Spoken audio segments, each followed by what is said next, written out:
You're listening to the Paranormal Peeps on the Darkcast Network. Come to the dark side of indie podcasts with the Darkcast Network. We have cookies. Between the realm of the dead and the journeys of the living, join Josh, Jamie, and Elisa as they delve into the vast world of the paranormal and breathe life back into the history of the departed. Hey, everybody. Welcome back to the Paranormal Peeps podcast. I'm Josh, and I'm running solo tonight as both Elisa and Jamie are out giving hair care tips to Sasquatch. So you guys got me tonight. And tonight I am going to kind of cover some of my origin story as a paranormal investigator and also answer some common questions associated to the paranormal and paranormal investigations. So let's get started. You know, it's interesting if you've listened back to our first episode. Some of you may have, hopefully, you've been here this entire time. But you know that up until a certain point in time in my life, I've been scared of ghosts. In fact, I did not want anything to do with them. And it wasn't until I started investigating my very first time that my wife got me into it that I actually started enjoying it.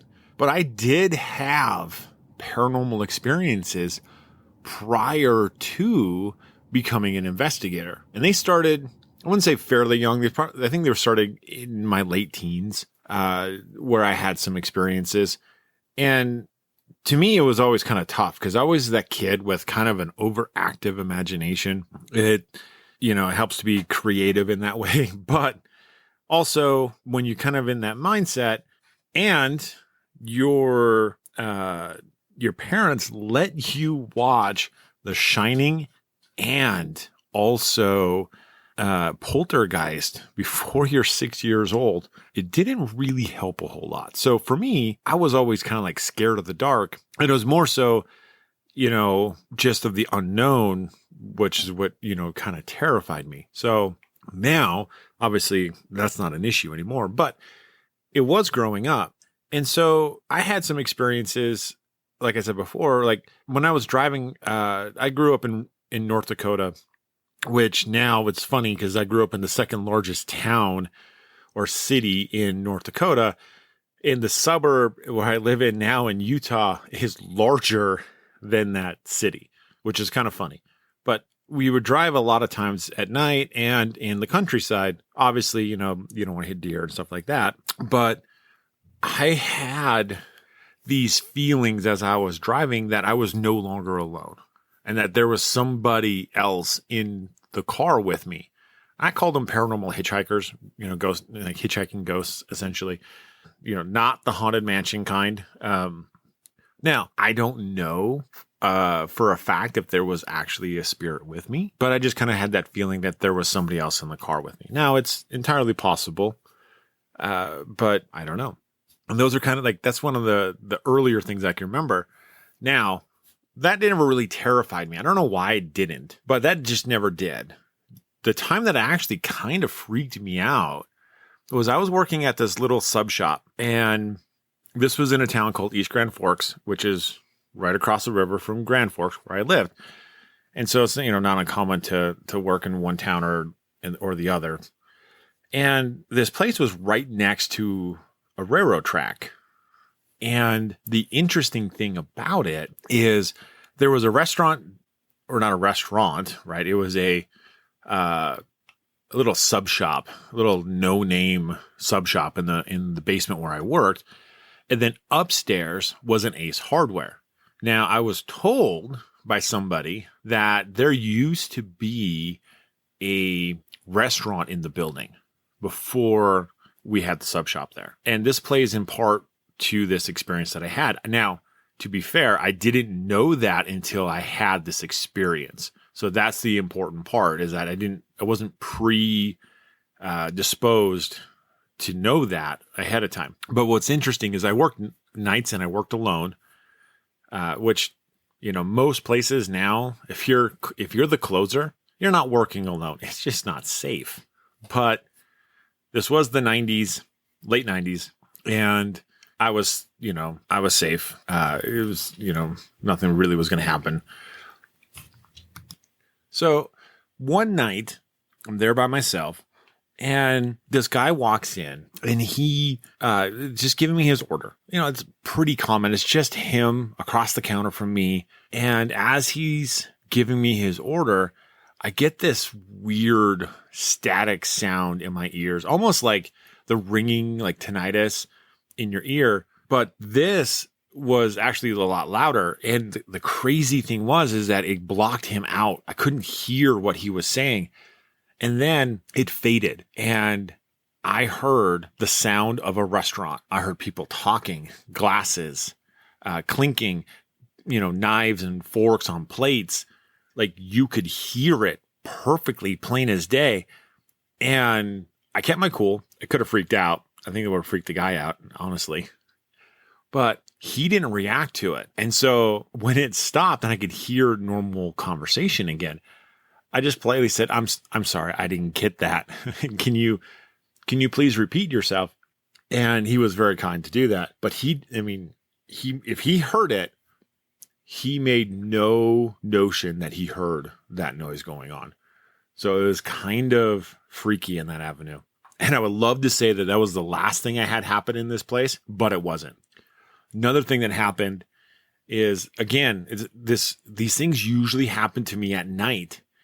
And I can tell you, by the time I left the place, I was happy to leave, to be honest, because it started 1 month, and I can't remember what month it was. I think it was probably closer to Halloween. And it started on a full moon. And for the rest of that month, it was very intense for me. And honestly, I hated working there after that. It was just really kind of freaky. And so that was one incident. The other one, I'm sitting in the back and I'm doing dishes. And that's, common thing. It's a sub shop. It's like, imagine like a Subway, right? It's got all those little trays and things. And so I'm in the back and I'm just washing them and drying them and doing the things that I'm supposed to be doing to close the shop up at the night. And it's 10:20 at night. And remember, we're by our railroad tracks in kind of it's not a residential part of town. And it's more like industrial instead of commercial.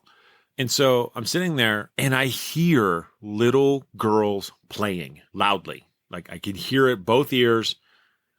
And I stop and I'm like, what the heck is that? And so, I walk out to see if there's anybody outside. There's nobody outside. And it's like, well, that is just odd. Who is letting their kids, little girls, they sounded like 8, 9 years old, little ones. Like who's letting them play outside at night at 10:30? Like growing up in this time frame, it wasn't uncommon for kids to be playing outside by themselves, but the rules usually stated, when it's dark or when the streetlights come on, come home. And so being later in the year, those would have been on about 6, 7 o'clock. And so, most people wouldn't be out there, especially when there's no homes in the area. Now, those two incidences only happened once. And there was another incident that happened just one time. And now I can't really chalk this up to paranormal per se, but it was weird and it did freak me out because I did scream a little bit on this one. So I was again in the back cleaning and we had a doorbell alarm that would, anytime you walk in to the place, it would go off. So that way, you weren't shocked to see someone standing there. And lo and behold, I walk out and there's someone standing there and I didn't know that they were there. And I did. I kind of screamed out just a little bit, kind of like one of those, ee! And I may or may not have dropped what I was carrying. I can't quite remember, but it was actually quite funny. But that was one of the later incidences that happened while I was living there or living. Geez. Sometimes it feels like you're living at work, right? But it was just one of those incidences and one of the last incidences that happened. The ones that happened before that actually were even tougher because these are all single incidences. There was one that happened every night and I couldn't explain it and it was just freaking me out. So again, working at night by yourself, right? There was, instead of having a wall on the one side, we had an open glass window that looked out into the hallway. And you could see people come and go, right? Which is nice because then you don't get freaked out and throw stuff when someone walks in the door at, 10 o'clock at night when you're trying to work or trying to close. So you could see outside. Well, when I was doing my closing duties and cleaning up, you can look out the window. And every time I did that, I would see this woman standing there, maybe 18 to 22, somewhere in that range. And she was just standing there. I could only see the top half of her. I couldn't see the bottom half.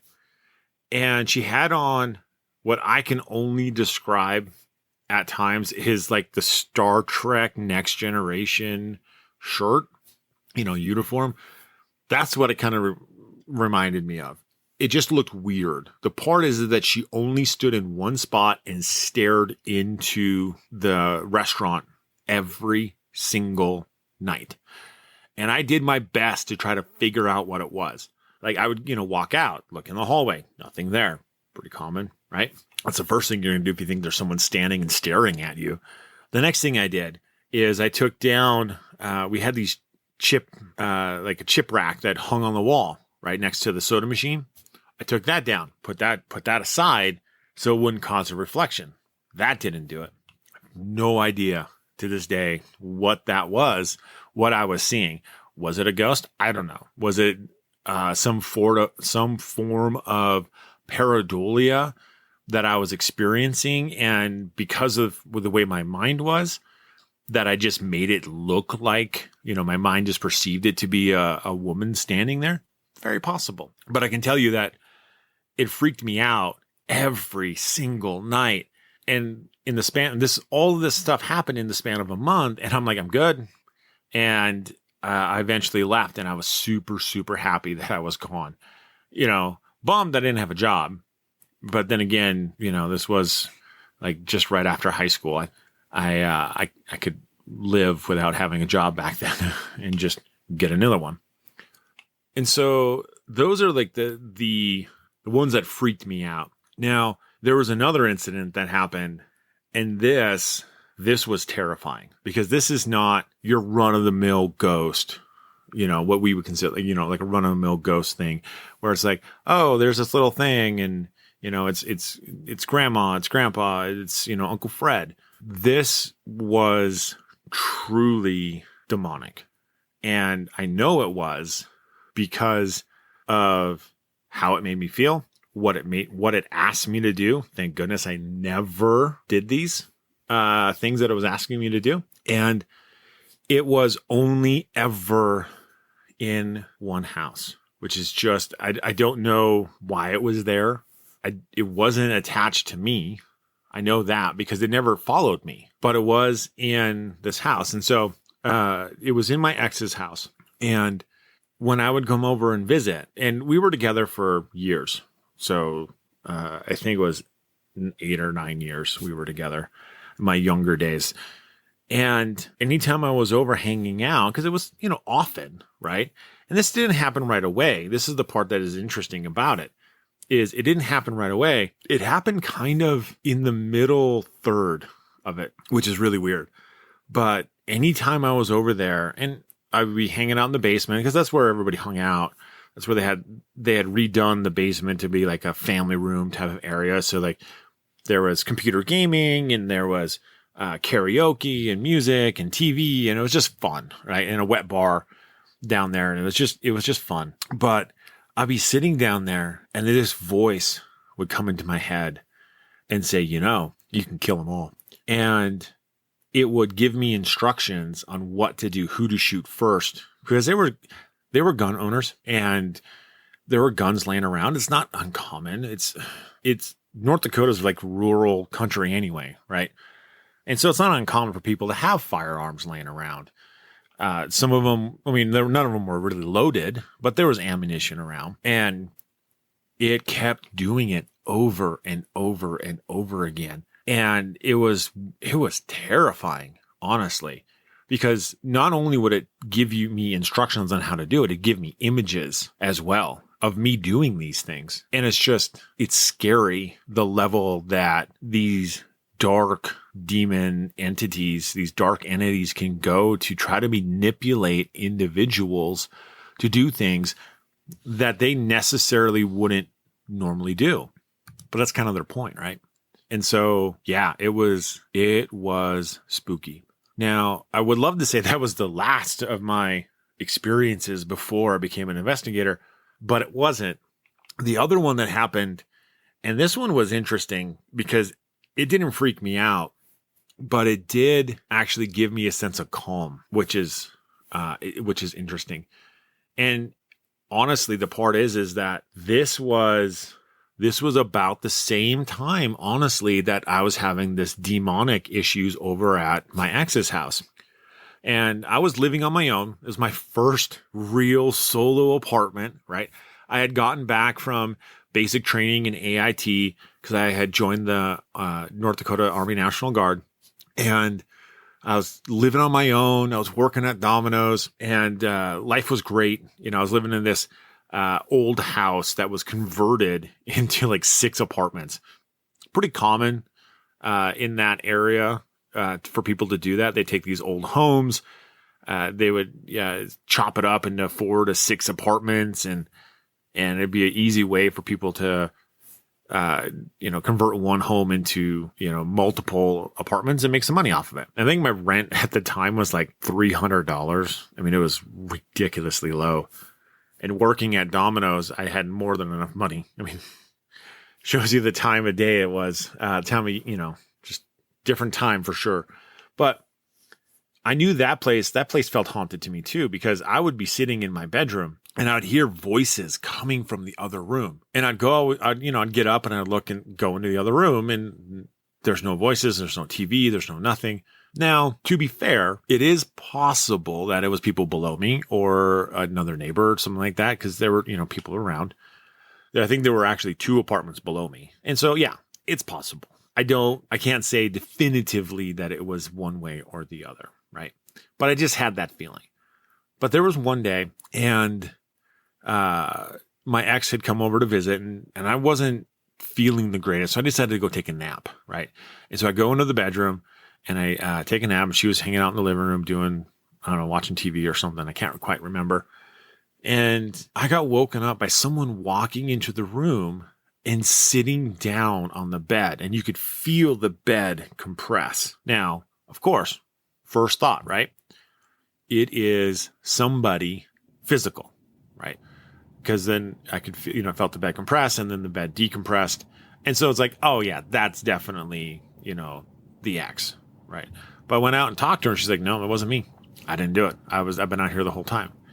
So makes you wonder, right? Was it really something paranormal? I honestly believe it was. And to this day, I do feel it was more like, like a guardian angel style, someone looking over me, just to kind of sit down, give me comfort. Because when it happened, again, I was experiencing all this other negativity, this negative stuff. So when this happened, it didn't freak me out. It actually gave me comfort. And so that was it was really neat. It was a lot of fun. Or not fun. I shouldn't say fun. But it was just really neat. And after that, I went to college, right? And I had one experience in college, and this one was freaky because it wasn't my first year. It was my second year in college. And I was sitting down in the dorm common area, and it was late at night. It was probably 11 o'clock, and I was just studying. I was reading a book. I was going to school at the time for software engineering. So it was more than likely a textbook of something, scientific or something along that lines.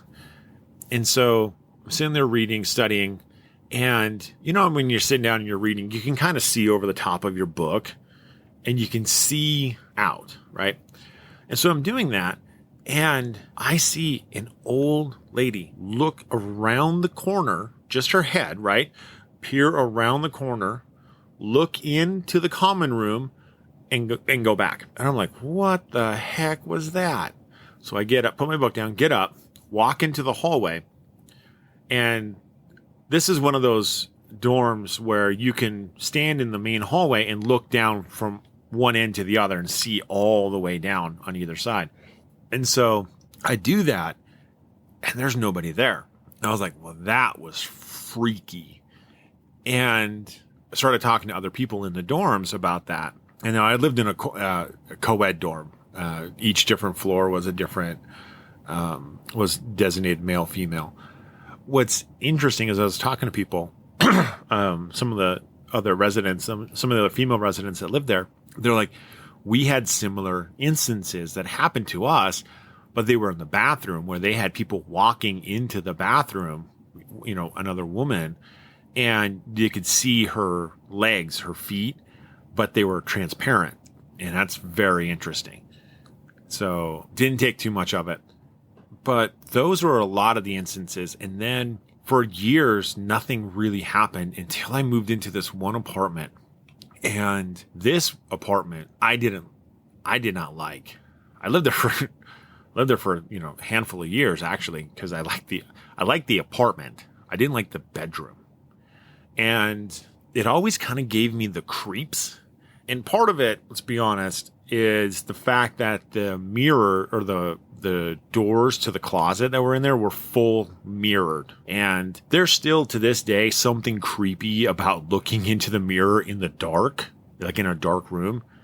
And I always had this terrifying phobia of looking into a mirror in the dark and seeing not my face looking back at me, but a skull, like a skeletal face looking back at me. I don't know why. Always freaked me out. I chalk it up to the horror movie genre of things, right? And so like that always was always a little freaky. And so I wasn't sure what it was. And then what ended up happening is Jamie, my wife, she came and lived with me in that apartment, and she could see what was causing the disturbance in the room. And it ended up being this woman, this old lady who was angry, and she didn't like us being there, and just gave me the heebie-jeebies. But, you know, eventually we moved out, and we told you about some of the instances that would happen when we lived in Washington, where, again, this is all pre-paranormal investigator Josh, right? But being with my wife, who was more open to the paranormal, I started to come around a little bit more and be a little more open to it, not so freaked out, right?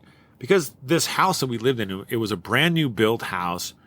It was overlooking this lake. We called it the lake. We call it the lake house, and absolutely gorgeous. But there was a little boy that was in that house. Now, we think it was attracted to our son, who was just a little guy at the time too. 3-ish years old and above.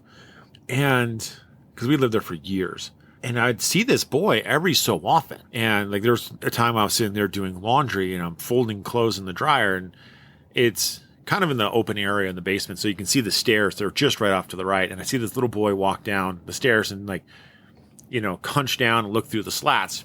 Again, thinking it's my son, right?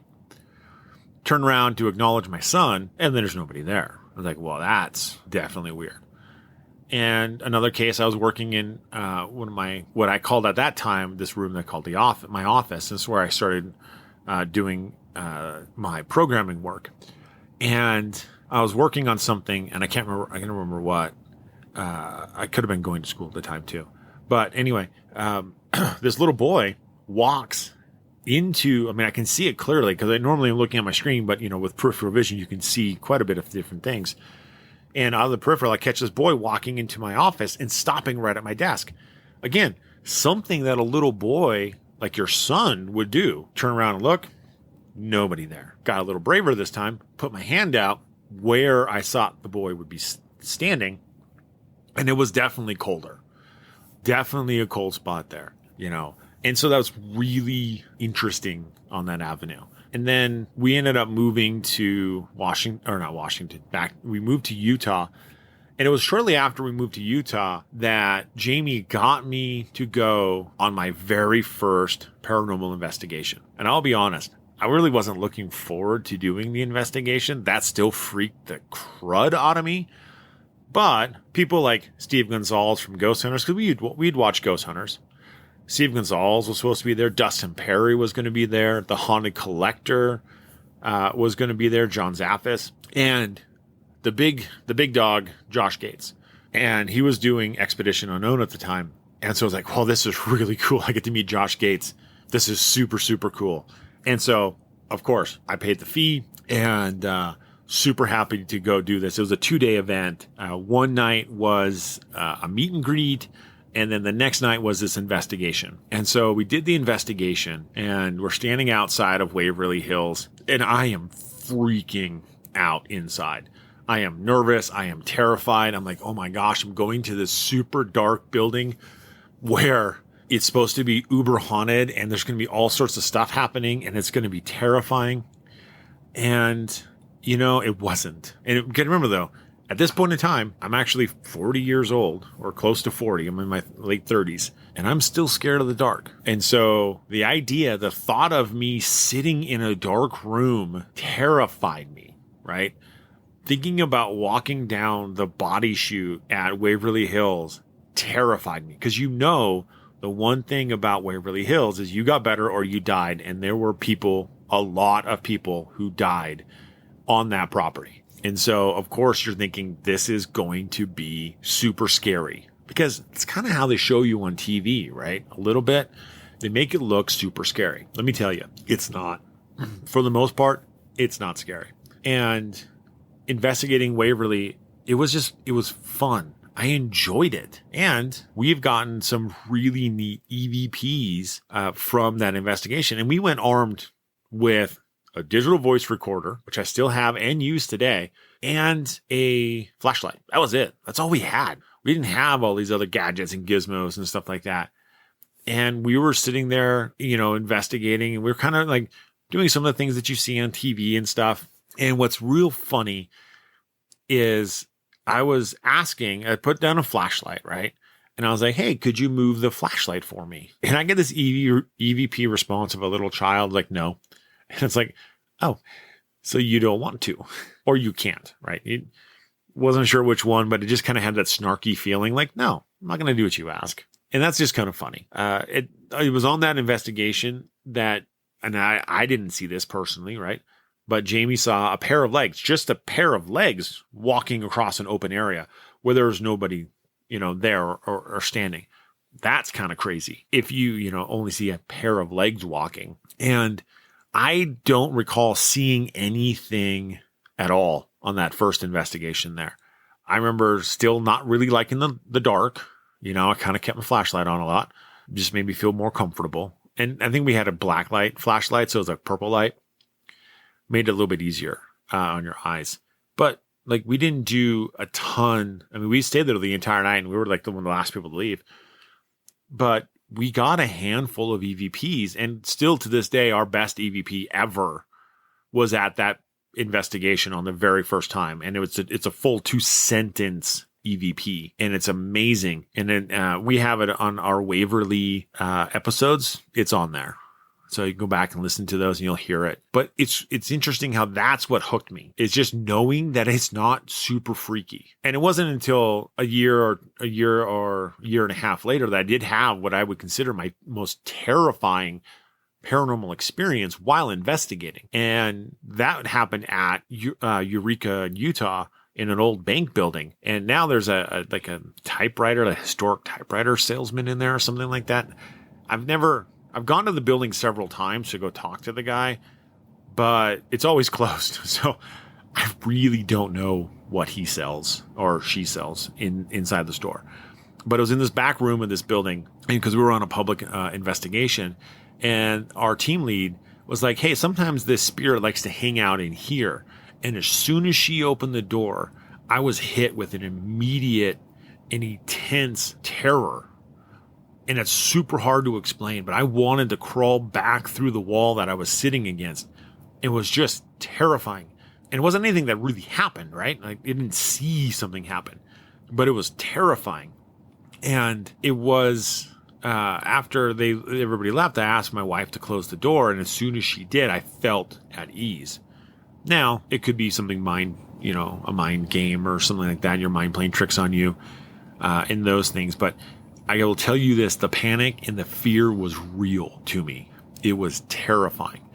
And it was, to this day, still the scariest thing that's ever happened to me. And I've been back to Waverly Hills.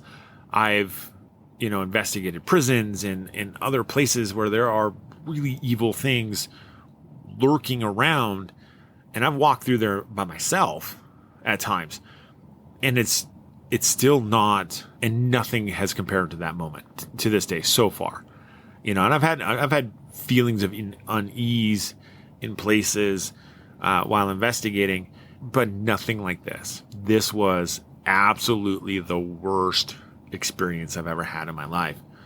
But it's interesting because those are things that have really molded me as an investigator. There's one other incident that happened, and this is a place called the Family Tree Restaurant.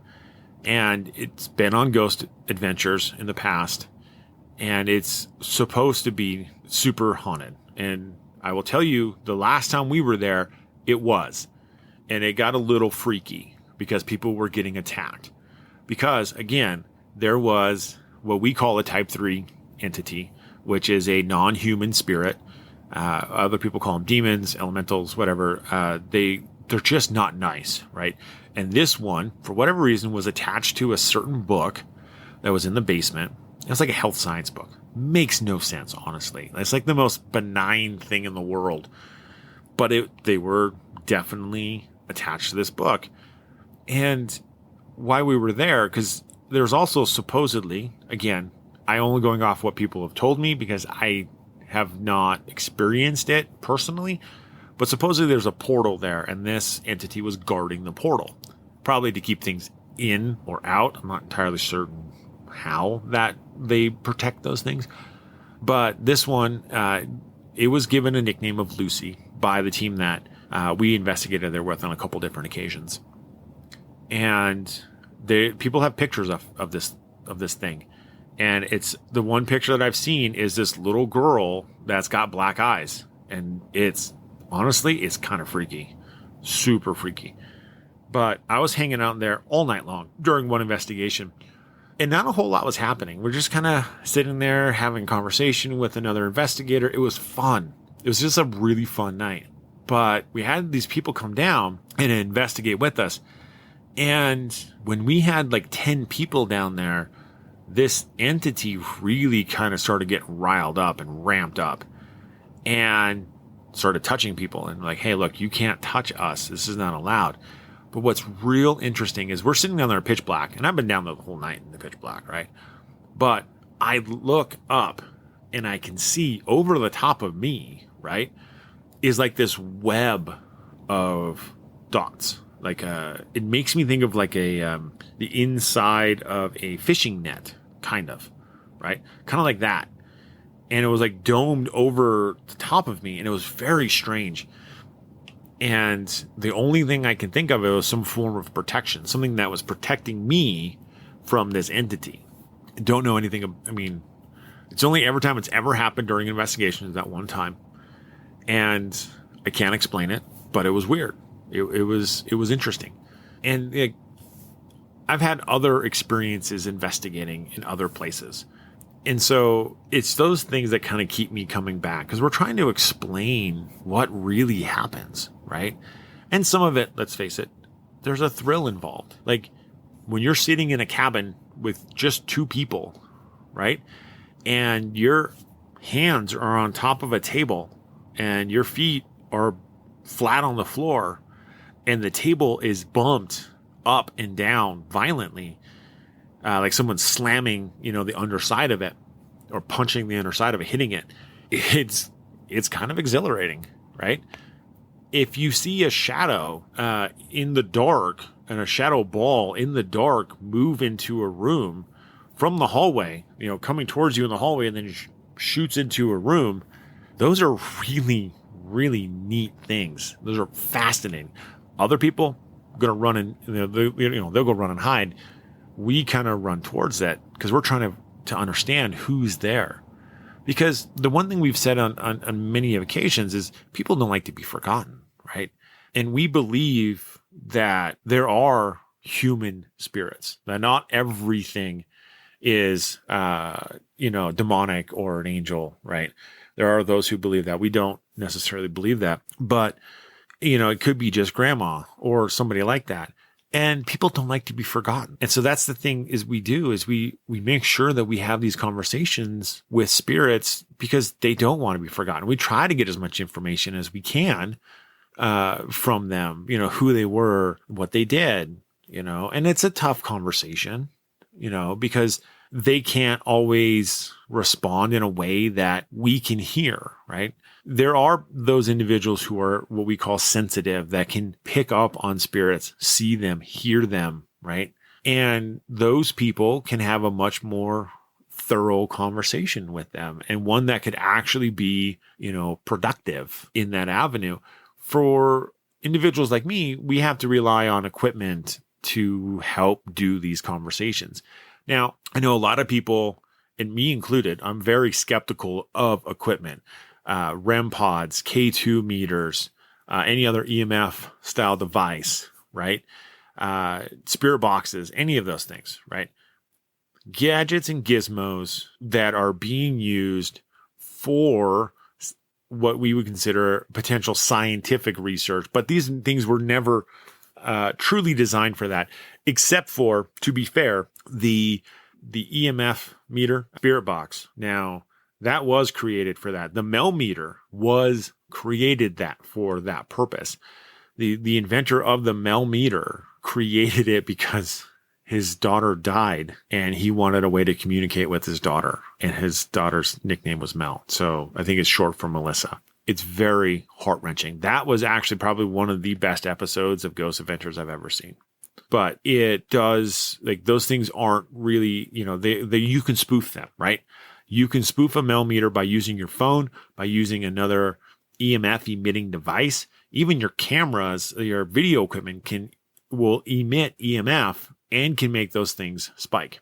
Same thing with REM pods, right? You can set a REM pod off with a walkie-talkie. So how can you trust anybody? That's a tough thing, right? You have to know the individuals to trust them.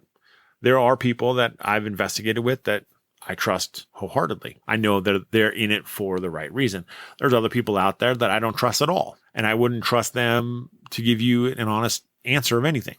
But you know what? People watch them anyway. People go to their YouTube channels, watch them, enjoy them, meet them at, Paracons or whatever like that. And it's the greatest thing in the world. Remember, if you're putting things up, especially television, right?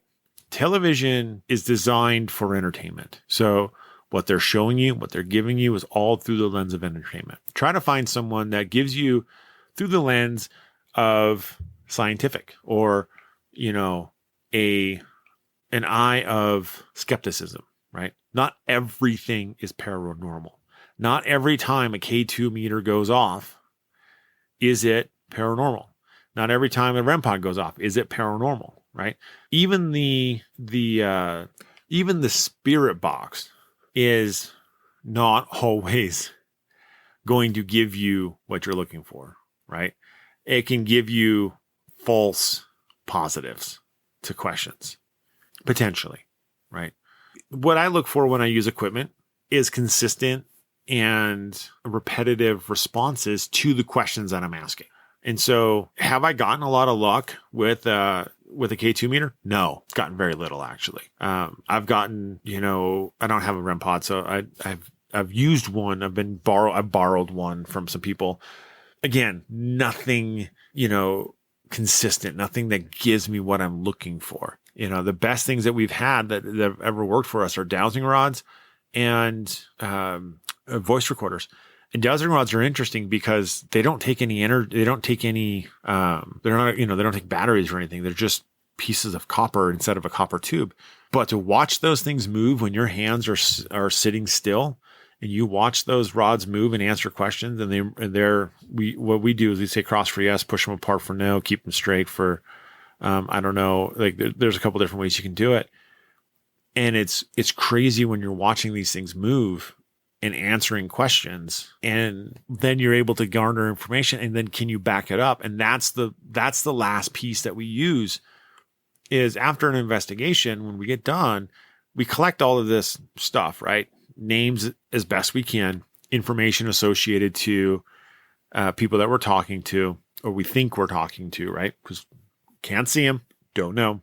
And when you get done, we take it back and we start looking it up. And there was a place, we were in this town called Thistle. Thistle is a tragic town. There was a landslide that blocked a river, and the entire town was wiped off the face of the earth, just gone. And so we were this town, it's called Thistle. We're hanging out with some friends, and they have this farmhouse, for the lack of a better word. There's nothing in it, right? Like, it's completely gutted. There's a stairs from the upstairs to the downstairs.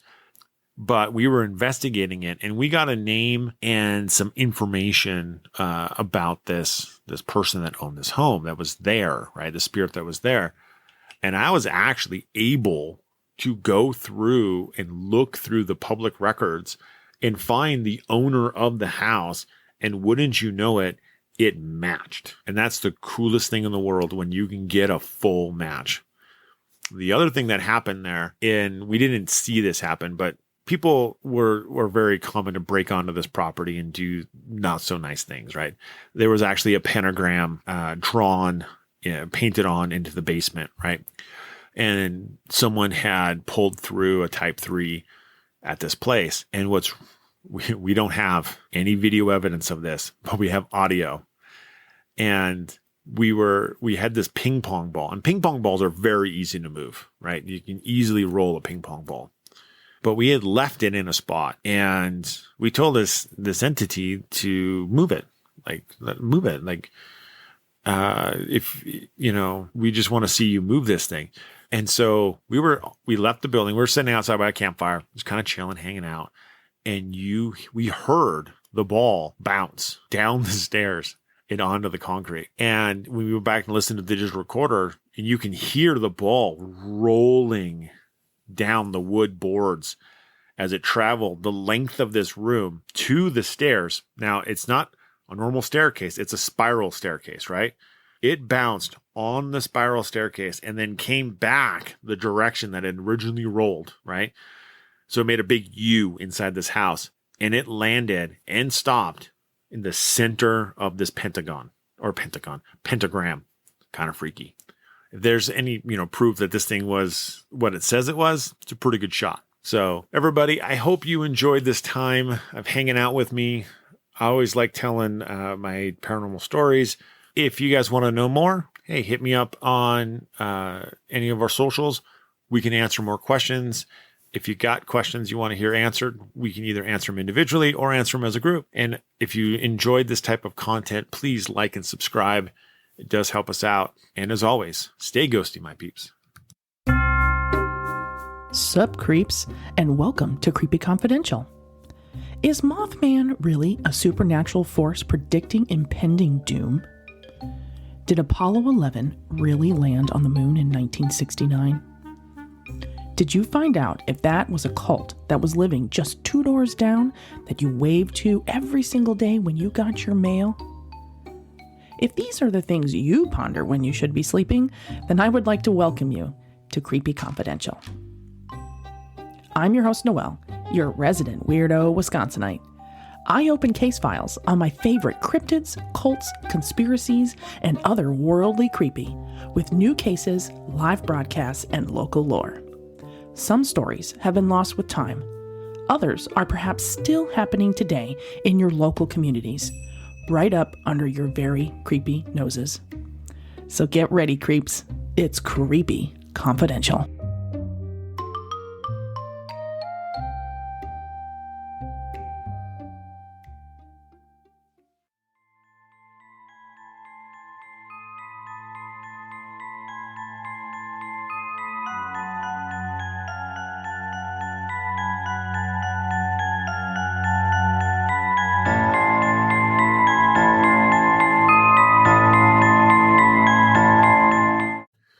Thank you for listening to the Paranormal Peeps podcast.